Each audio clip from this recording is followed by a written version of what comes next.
Welcome back, everybody, to another deep dive with us. Glad to be back. So this time we're going to be taking a look at criminal psychology and forensic technology, a collaborative approach to effective profiling, Yeah, which is edited by Dr. Grover Maurice Godwin. right.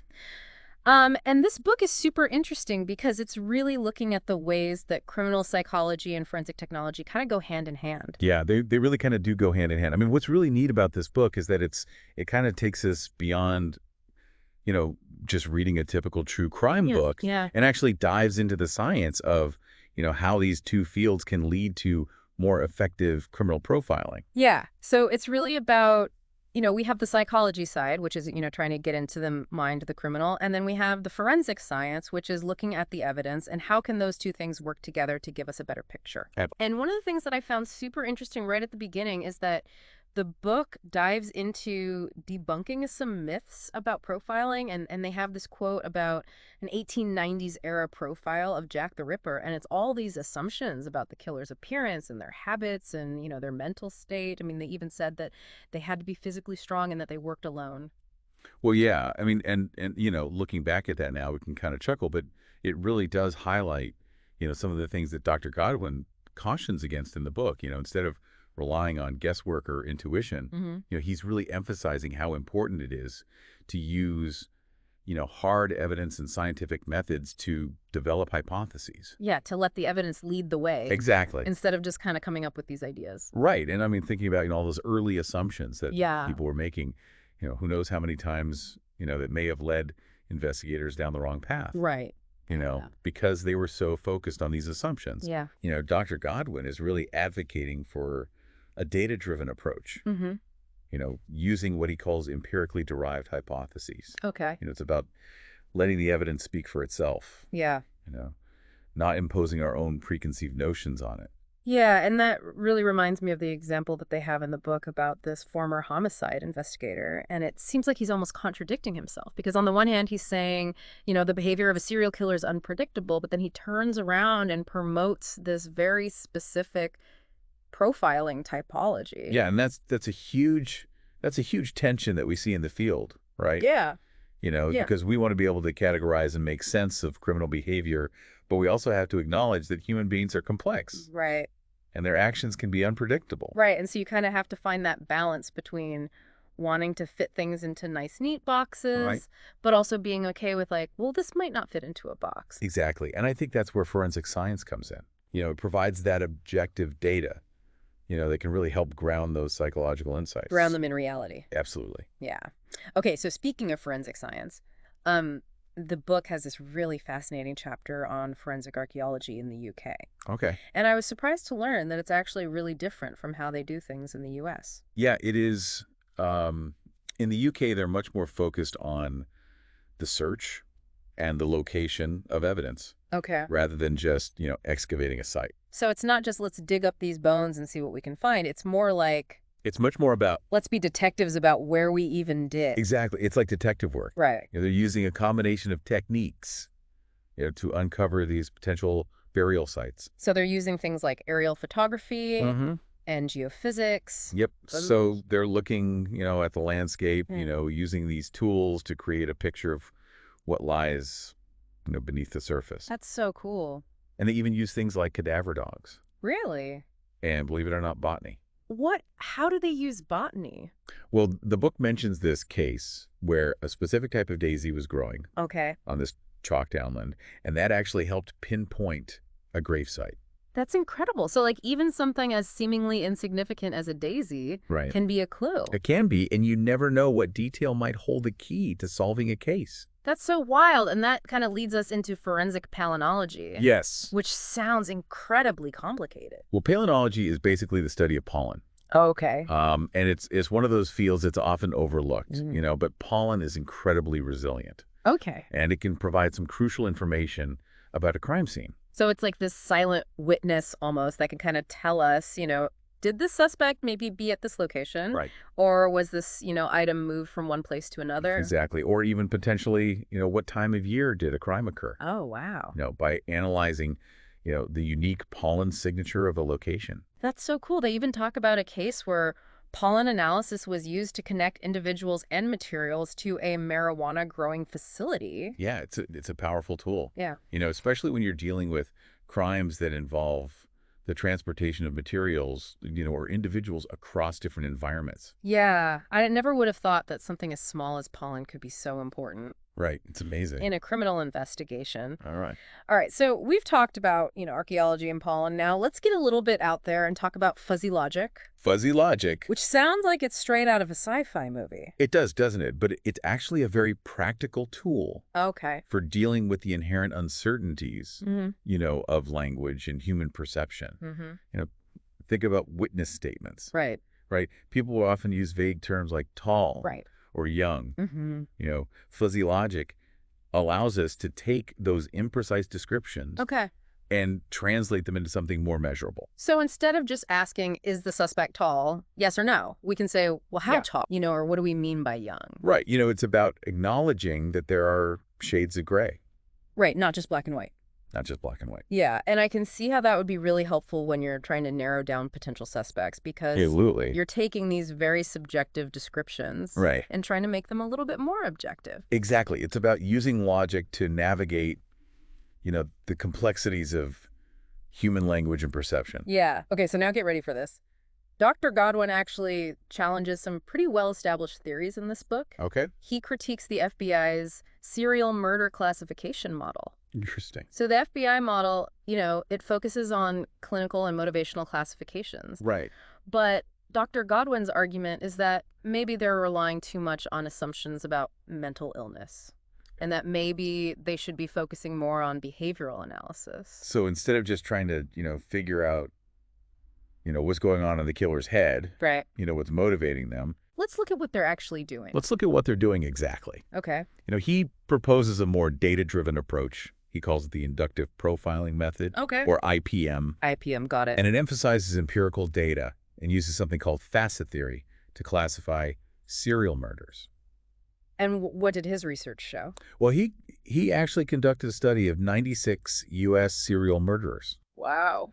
and his findings actually challenged the FBI's, that organized-disorganized dichotomy. Okay. He found 4 distinct themes of offender-victim interaction, suggesting that the reality is much more complex than a simple binary classification.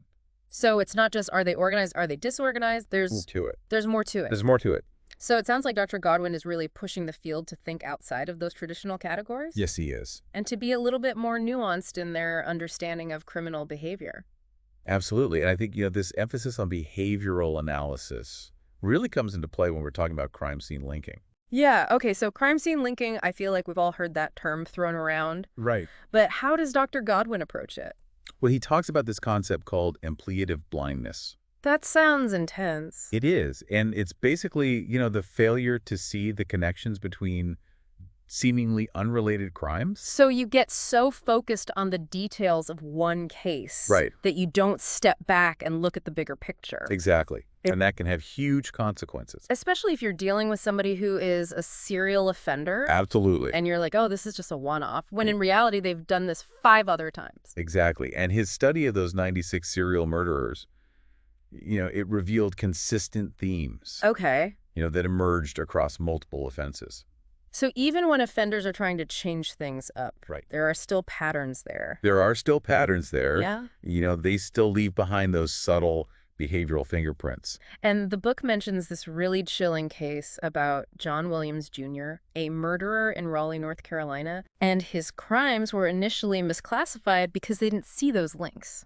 Exactly. They missed those crucial links. Right. So it's so important to constantly be challenging those assumptions Absolutely. that we have about, is this connected? Is this not connected? And to be looking for patterns, And to be looking for those patterns, yeah. no matter how subtle they might seem. So it seems like Dr. Godwin is really advocating for us to look at criminal profiling from a more holistic approach, I think that's a great way to put it. where we're not just thinking about, the psychology or just thinking about the forensic evidence, but thinking about how those two things work together. Absolutely. Okay, so before we go any further, I do want to touch on the ethical considerations because Of course. I think that's really important Extremely important. to talk about whenever we're talking about these topics. Yeah, these techniques are powerful. Mm-hmm. And, we have a responsibility to use them wisely and ethically. And the book has a lot to say about this. Yes, it does. Talking about the importance of integrity, objectivity, competency, Right. really making sure that, we're preventing the misuse of these techniques. Yeah, and it stresses how important it is, for profilers, to be aware of their own biases, Right. to make sure that their work is rooted in, solid evidence Mm-hmm. and to avoid making generalizations or jumping to conclusions. Because there's so much potential for harm Absolutely. if these techniques are misused. Yeah, and I think the case of Richard Jewell, the security guard who was falsely accused in the 1996 Atlanta Olympics bombing, Right. that's a stark reminder, Yeah. that we can't let preconceived notions or incomplete information, dictate our investigation. Right. We have to let the evidence lead the way. Absolutely. And be super careful. Be very careful. There's a really delicate balance, between using these tools, which can be so helpful, Right. but also making sure that we're not doing more harm than good. This whole deep dive is really making me think differently about criminal profiling. Yeah, me too. And the whole world of forensic science. And we've only just scratched the surface. Yeah, there's so much more to uncover There is a lot more to uncover. in this book. Yep. So let's dive back in. Okay. Yeah, it really is a journey, into this world where, psychology and technology kind of intertwine to solve these, really complex crimes. Yeah, and one of the things that the book talks about is intelligence analysis. Okay. And its role in, really trying to understand, criminal organizations and how they work. Right. And it's interesting because it goes beyond just, individual crimes, and it's looking at the bigger picture of these criminal networks. Right. It's really aiming to uncover, those hidden patterns Yeah. within these organizations. Yeah. So we can use that knowledge, to identify vulnerabilities. Right. And even potentially predict, future actions. It's like you're trying to put together this giant puzzle, but the pieces are scattered across, different databases and jurisdictions. That's a great analogy. And, the book really highlights this thing called the intelligence cycle, Okay. which is this systematic approach to gathering and making sense of, all that information. So they talk about planning and directing and collecting and evaluating and collating and analyzing and disseminating. Yeah, it's a lot. It's a lot. But it's a cyclical process Right. where each stage, kind of informs and refines the others. So it's not just, go out and gather as much data as you can. It's It's not just about gathering data. It's about turning that data into actionable intelligence. right. You have to be able to do something with it. Exactly. And I can see how this would be so important for law enforcement agencies, Oh, absolutely. that are trying to disrupt organized crime. Right. But it also makes me think about, where do we draw the line Right. between, protecting society and respecting individual privacy? That's a huge question. And the book doesn't shy away from, addressing, some of the ethical considerations. Heck yeah. It really emphasizes, the importance of safeguards Mm-hmm. and oversight, Mm-hmm. to prevent, the misuse of these really powerful tools. It's that balance again, right? It is. It's like we have this amazing technology, Right. but we have to be so careful We do. about how we use it. We do? Okay, so let's switch gears a little bit Okay. and talk about forensic entomology. Okay. This is the part where I might get a little squeamish. Yeah, I know it's not for everyone, Not for everyone. but the insights, that we can gain from insects at a crime scene Okay. can be so invaluable. They're nature's timekeepers. So you can tell how long a body has been decomposing based on the insects that are present. Exactly. Wow. By analyzing the types of insects, their life stages, and the environmental conditions, they can create this timeline of events. And the book talks about this case in Colorado Okay. where they found these empty pupal cases Okay. of this black blowfly Okay. called Formia regina. Formia regina. Okay. And it turns out that those empty cases were actually really important because they helped narrow down the time frame of when this crime could have happened. So how do they do that? Well, because those flies are pretty common in Colorado. Like they're there year round. Okay. But they found so many of these empty pupal cases Okay. that it suggested that basically the entire insect population had been killed off Oh, wow. by a sudden temperature drop. Interesting. So by looking at the insect evidence and comparing it to weather data, Right. they could say, okay, well, these pupa probably died, sometime during this, cold snap. Wow. So they could really But it pinpoint, pinpoint it, yeah. when those pupas, likely died. Yeah, and then they could focus their missing persons reports Right. on that time period. That's fascinating. I know, it's incredible, right? It really is. That's something so small can tell us so much. It is amazing. Okay, so this deep dive is really making me think about all the different ways Yeah. that forensic science can be used. It really is this intricate web of connections. Yes, it is. And speaking of connections, I'm curious about geographical profiling Okay. and how it's used to understand, the spatial behavior of serial killers. Right. Well, geographical profiling, analyzes the locations of a series of crimes Okay. to predict, the offender's home base or anchor point. So the idea is that criminals are more likely to operate in areas that they're familiar with? Exactly. It's based on this idea that criminals, like most people, tend to operate within, a certain geographical comfort zone. Yeah, that makes sense. I mean, you're not going to go to a place you've never been before Yeah. to commit a crime. Right.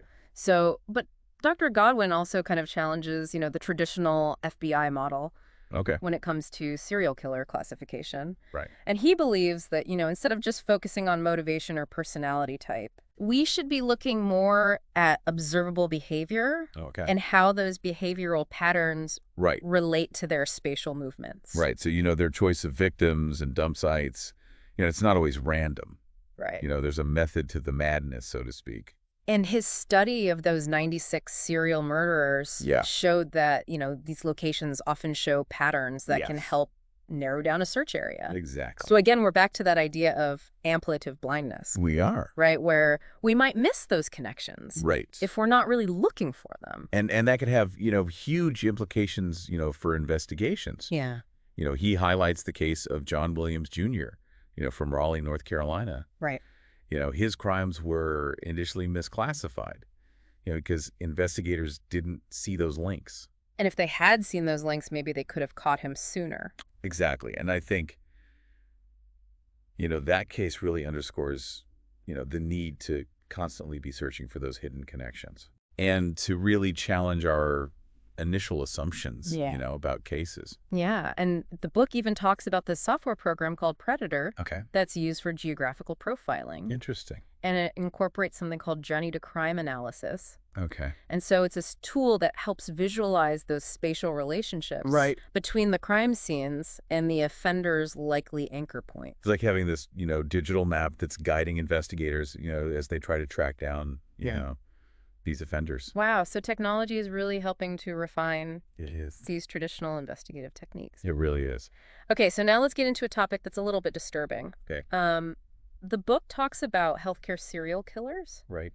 and these are individuals who use their positions of trust Right. and their access to vulnerable patients Yeah. to commit murder. And they often go undetected for years. It's a scary thought It is a scary thought. that these people are out there. Yeah. And, the book talks about how epidemiological investigations, can be used to identify suspicious patterns of deaths Okay. or adverse events, Yeah. that are linked to, specific healthcare workers. And they have this one example Okay. about this nurse Okay. in a Georgia surgical intensive care unit. All right.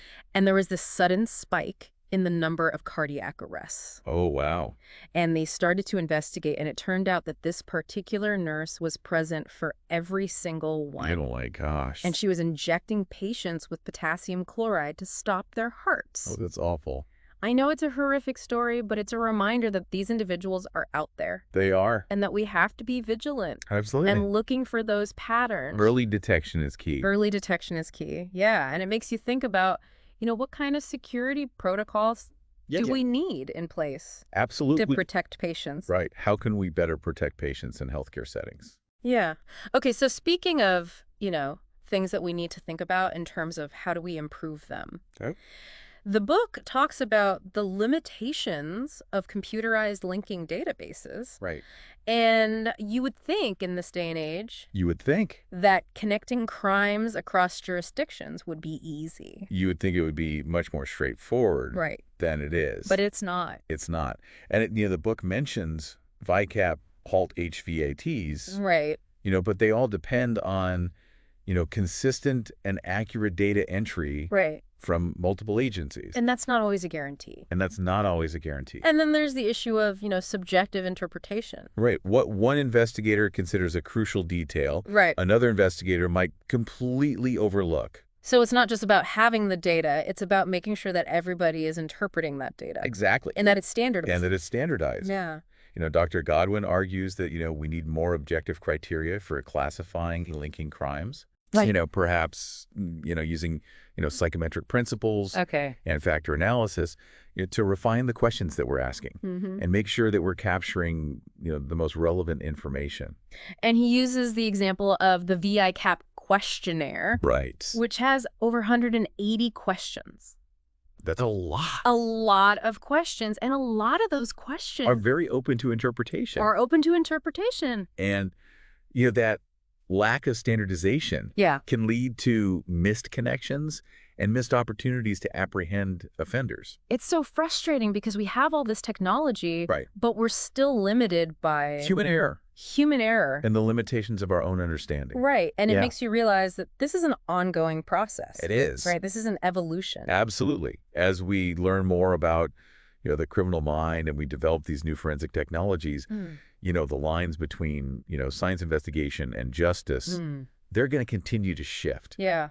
Okay, so let's talk about hackers. Hackers. Okay. Because the book has this whole chapter It does. on hackers. Yeah, it was written by Tim Jordan and Paul Taylor. Okay. And it takes this really unique approach. Okay. It explores the sociology of the hacking community. So it's not just looking at, hackers as these lone wolves or criminals. Right. It goes beyond those stereotypes. Okay. It really delves into, the culture of hacking, Okay. highlighting the complexities and the nuances. So they talk about this world of shared knowledge and collaboration. Absolutely. And this constant drive to kind of push the boundaries. Right. To push the boundaries of what's possible with technology. It's like the Wild West of the internet. In some ways it is. Yeah. But the hacking community also has its own, code of ethics. Interesting. Many hackers see themselves as these explorers. Okay. They're testing boundaries, they're exposing vulnerabilities. So it's not always about malicious intent. Not necessarily. Many are driven by, this desire to challenge the status quo, expose weaknesses, and ultimately improve security. It's like they're the good guys. Well, some of them definitely see themselves that way. Okay. But, the book also points out that there's this significant gender imbalance, Yeah. in the hacking community. Not a lot of women. Very few female hackers. Why do you think that is? Well, I think it reflects a broader, gender gap, Yeah. that we see in technology fields. Right. But I think it also speaks to, the often masculine culture, Okay. that surrounds hacking, with its emphasis on competition and bravado. Yeah. And the anonymity of the internet doesn't help. No, it doesn't. We can really foster, some negative behavior, Right. harassment, misogyny. Mm-hmm. It's a problem. It's a problem. Yeah. And, it's important to remember that, not all hackers are the same. Absolutely. There's a lot of diversity within that community. There is. But there is this tension that we often hear about, between the hacking community and the computer security industry. Absolutely. Because on the one hand, hackers are seen as this threat. Right. They're the bad guys. They're the bad guys. But on the other hand, they're the ones that are identifying these vulnerabilities and forcing companies to improve their security. Exactly. And it creates this really interesting dynamic. It's like this constant game of cat and mouse. Yeah. With both sides, pushing each other to innovate and adapt. Okay, so let's go back to psychology and geography for a second. Okay. And talk about the spatial behavior of serial rapists. Okay. And Jonathan Alston did this really interesting research on a group of 29 serial rapists in British Columbia. Right. And what he found is that these offenders often targeted victims within what he calls their awareness space. Okay. So those areas that they're familiar with from their daily routines. So they're essentially, creating this mental map of their hunting grounds, identifying potential victims along their usual travel routes. So it's almost like they're using their everyday movements Right. as a cover. As a cover. For their predatory behavior. It's disturbing.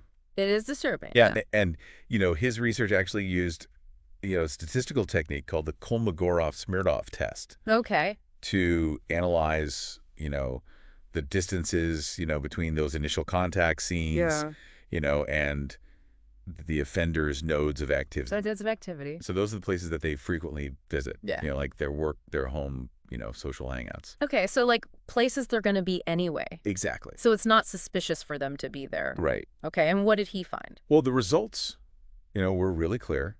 Those initial contact scenes were consistently closer to the offender's nodes of activity, Interesting. especially, their routine pathways. So they're basically stalking their victims in plain sight. In a way, they are. They're using their familiarity with these areas to their advantage. Yeah. It's a reminder to always be aware of your surroundings Absolutely. and trust your gut. Yes. Trust your instincts. Yeah. Okay, so let's move on to something that feels a little bit like a psychological chess match. Okay. The psychology of interrogation. Right. It's this battle of wits. It is. Right, between the investigators and the suspect. Right. The investigators are trying to elicit the truth from the suspects. Right, and the book talks about the Reed technique, Okay. which is this widely used interrogation method. Right. It was developed by Johnny Reed and Associates. Okay. And, it focuses on identifying those behavioral cues that might indicate deception. So, like, are they fidgeting? Right. Are they making eye contact? Right, are they sweating? Exactly. Yeah. Are they being evasive with their answers? Okay. This is multi-stage process. It includes, factual analysis, Okay. a behavioral analysis interview, and then if deception is detected, Right. then there's this 9-step interrogation process. So it's a very structured approach, It is a very structured approach. but it's been criticized, too. Of course. Right, because some people say that it could lead to false confessions. Right. And that's a valid concern. Yeah. Interrogation can be intense, Right. and there's a fine line, between persuasion and coercion. And especially if you're dealing with somebody who is vulnerable, Right. they might confess just to get out of the situation. Just to escape the pressure. Yeah. Exactly. And the book really cautions against, placing too much emphasis on behavioral cues alone, Oh. because they can be unreliable. Right, because what looks like a sign of guilt to me Right. might just be you're nervous because you're being interrogated. Exactly. Right. What might seem like, a sign of guilt, Hmm. in one context could just be fear or anxiety. Yeah. Another, we have to be mindful of, the individual circumstances and the potential vulnerabilities of each suspect. It's a complex process. It is. And it is. It is a very complex process. Okay, so let's talk about another forensic technique that I think is really interesting. Okay. Voice identification. Voice identification. Okay. And you would think that would be pretty straightforward. You would think. Oh, that's your voice. Right. But it's not. It's not that simple. It's a lot more complicated than you might think. It is. And, the book discusses this technique called voice print identification, Okay. which uses a sound spectrograph to create a visual representation of a person's voice. So it's like a fingerprint, but for your voice. Exactly like a visual fingerprint of someone's speech patterns. Okay. But the reliability of this technique, Yeah. has been debated, Okay. and it hasn't always been accepted in court. Why not? Well, there was concern, that it hadn't gained widespread scientific acceptance. So in order for something to be used as evidence in court, Right. it has to be generally accepted by the scientific community. Exactly. And there was concern that voice print identification hadn't quite reached that level of Wait. acceptance yet. Right. So what makes it so controversial? Well, one issue is that a person's voice can be influenced by, various factors. Right. Yeah. Stress, illness, their age, their emotional state. Right. So my voice might sound different if Yep. I'm relaxed versus if I'm stressed out. Exactly. And so, matching a voice sample to a specific individual, it's not always foolproof. And the book mentions that, even after some courts started accepting it as evidence, other courts like the California Supreme Court, they were still skeptical. Yeah. They're like, we don't think this is reliable enough. Right. They argued that it lacked a strong scientific foundation Okay. and that there was, this risk of misidentification. So again, it's that balance, right? It is. Of wanting to use this cool new technology, Right. but also making sure But that, it's actually accurate. that it's actually accurate and it's not going to lead to somebody being wrongly convicted. Absolutely. And it's a good reminder that forensic science is constantly evolving. What might seem like, this breakthrough technique one day, Right. could be questioned or discredited later on. Right. So we have to be really careful We do. and constantly scrutinizing these techniques and Absolutely. making sure that they're scientifically sound. A commitment to scientific rigor, Yeah. is essential in forensic science. Okay, so let's talk about ethics again. Okay. Ethics, because I think it's really important It to is. kind of keep coming back to this. Absolutely. Yeah. And the book dedicates a whole chapter to this, Mm-hmm. emphasizing the importance of integrity, Right. objectivity, competency, Right. and the need to prevent the misuse of profiling techniques. Because they can be so powerful. They can be so powerful. And, if they're used irresponsibly, they can be very harmful. Yeah, and one of the big concerns is misidentification and generalization. Right. Right? Because profiles are meant to be investigative tools. Exactly. They're not supposed to be labels that we put on people. Right. They should be used to, help narrow possibilities. Right. Not to target individuals unfairly or justify preconceived notions. Right. And so the book actually outlines, some ethical guidelines for profilers, Okay. emphasizing transparency, Mm-hmm. substantiating your claims, Right. and protecting the confidentiality of information. Absolutely. It's about, holding ourselves to a higher standard, Yeah. recognizing the potential impact of our work, and striving to use this knowledge for good.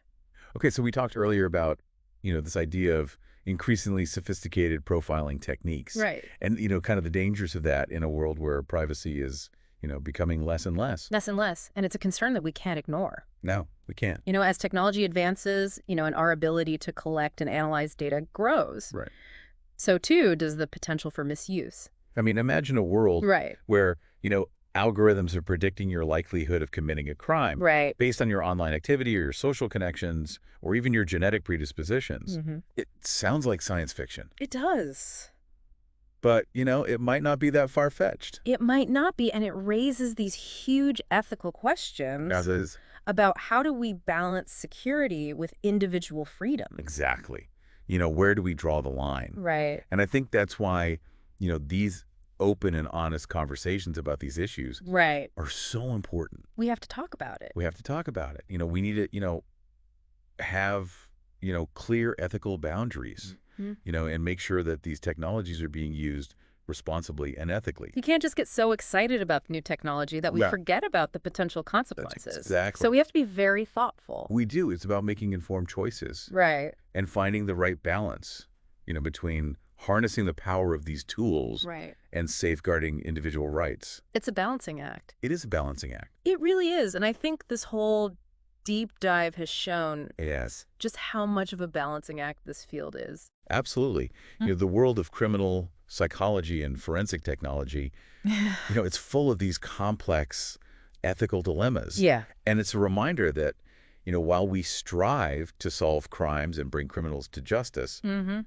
we have to do so in a way that upholds, the values of fairness and justice Right. and respect for individual rights. It's a huge responsibility. It is a responsibility that we all share. Wow, this deep dive has really been eye-opening, just to see all the different facets of forensic science. It really is amazing, how even the smallest things, like you said, a speck of pollen or a particular insect at a crime scene Mm-hmm. can really make a difference in an investigation. Yeah, you start to think about, evidence is everywhere. It is, If you know how to look for it. if you know what to look for. Right, and, as technology keeps advancing, Right.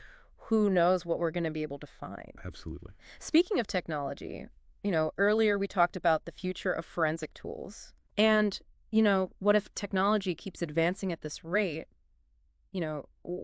How is that going to change the way that we profile criminals and solve crimes? Well, that's a question that really sparks the imagination, Mhm. I mean, imagine a world, where artificial intelligence is, analyzing crime scenes, Mhm. predicting offender behavior, and even identifying suspects, Mhm. with incredible accuracy. It sounds like we're living in a sci-fi movie. It does, Yeah. but some of these technologies are already being developed. Really? Oh, yeah. Yeah, I mean, think about, virtual reality, crime scene, reconstructions, Okay. DNA phenotyping to predict a suspect's appearance, Wow. or even, brain imaging, to assess guilt or innocence. That's a little scary. It is a little bit unsettling, Yeah. but as exciting as these advancements are, we can't ignore the potential ethical implication. Right. What happens when these tools are used to target people unfairly? exactly what happens when, they're used to, target individuals based on their race or their ethnicity or their socioeconomic status. Or if they fall into the wrong hands. Right. The potential for misuse is a huge concern. Yeah, and I think that's something that, we've seen throughout this whole book Yeah, is that this is a really powerful field. it is. And we have to be so careful about how we use this knowledge. Absolutely. It's not just about catching criminals. Yeah. It's about protecting the innocent Right. and upholding justice. This deep dive has really left me with more questions than answers. Well, that's not always a bad thing. No, it's not. Sometimes, the most important lessons, come from challenging our assumptions and embracing the unknown. This has been a really fascinating and thought-provoking look at criminal psychology and forensic technology. It really has. It's a field that's constantly evolving, Yeah. pushing the boundaries of science and technology. And it's not just about the science, it's Yeah. also about the ethical considerations. Absolutely. We have to be mindful of how we use these tools and make sure they're being used for good. Hmm. So to our listeners out there, keep asking questions, keep learning, and never stop exploring Absolutely. the world around you. That's right, because the pursuit of knowledge, Yeah. especially in a field like this, that's so complex and crucial, it's an ongoing journey. Well, that's all the time we have for this deep dive. Okay. We'll see you next time for another fascinating topic. Until then, stay curious.